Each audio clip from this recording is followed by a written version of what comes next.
taliya intii ay burbureen wadahadaladii u dhaxeeyay Soomaaliland iyo Soomaaliya waxay dawladda Soomaaliland bedeshay siyaasadda arrimaha dibadda si dardar cusub loo geliyo geedi socodka aqoonsi raadiska wasiirka arrimaha dibadda iyo iskaashiga caalamiga ah ee Soomaaliland Maxamed Biixi Yunis oo socdaal shaqo ku maray qaaradda Yurub ayaa waxa uu kulamo rasmi ah la yeeshay madaxda wasaaradaha arrimaha dibadda ee dawladaha Talyaaniga, Britain, Norway iyo Switzerland. wasiir Maxamed Biixi Yunis oo hadda ku sugan magaalada Geneva ee dalka Switzerland ayaa waxa uu kulamo xasaasi ah la yeeshay madax sarsare oo ka tirsan dawladda dalkaasi iyo saraakiil sarsare oo ka socotay hay'adda qaramada midoobay u qaabilsan arrimaha qaxoontiga ee UNHCR oo uu ka mid yahay Valentin Topsoba agaasimaha howlgallada qaaradda Afrika iyo koox uu hogaaminayo waxaana wasiirka iyo mas'uuliyiintaasi ka wada hadleen arrimaha qaxoontiga Yemen ee ku soo qulqulaya Soomaaliland saameynta qaxoontigu ku yeelan karo dalka sidii Soomaaliland looga taageeri lahaa maareynta tirada qaxoontiga ee isu soo taraysa iyo waliba sidii UNHCR ay u ballaarin lahayd howlgaladeeda gudaha dalka Soomaaliland ka hor intaan wasiirku gaadhin dalka Switzerland 22kii bishii April ee la soo dhaafay waxa uu socdaal ku maray wadanka Talyaaniga iyadoo wasiirka arrimaha dibadda Soomaaliland si heer saraha loogu soo dhaweeyay xarunta wasaaradda khaarijiga ee dalka Talyaaniga halkaas oo kulan foolka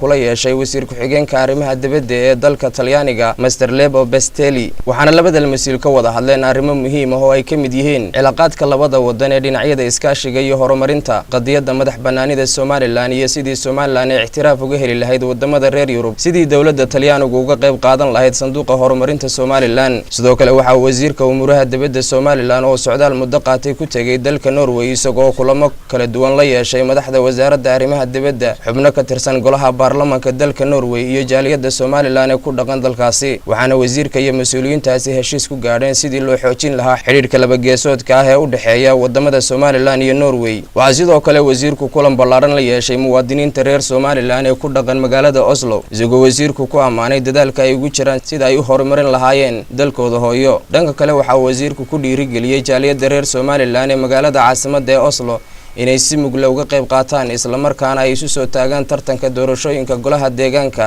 ee dalkaasi lagu wado in lagu qabto sanadkan gudihiisa saxaafadda caalamka oo si weyn u xiiseynaysa horumarka ay Soomaaliland gaadhay ayaa wareysiyo dhowr ah la yeelatay wasiirka arrimaha dibadda Soomaaliland waxaana wasiirku sharaxaad buuxda ka siiyay marxaladaha kala duwan ee loo soo maray dawladnimada Soomaaliland iyo horumarka uu dalku ka gaaray dhinacyada dimuqraadiyadda nabadgelyada iyo nidaamka dawlad wanaagga waxaana wasiirku cadeeyay in qadiyadda aqoonsiga Soomaaliland uu ka duwan yahay tii South Sudan iyo Eritrea oo adduunku si rasmi ah u aqoonsaday si kastaba ahaatee midowgii dhexmaray Soomaaliland iyo Soomaaliya waxa uu la mid ahaa kii dhexmaray wadamada Syria iyo Masar intii u dhaxaysay sanadihii 1958 ilaa 1961 xilligaas oo ay ku dhawaaqeen dawlad ay u bixiyeen midowga jamhuuriyadda Carbeed isla markaana ay la kala noqdeen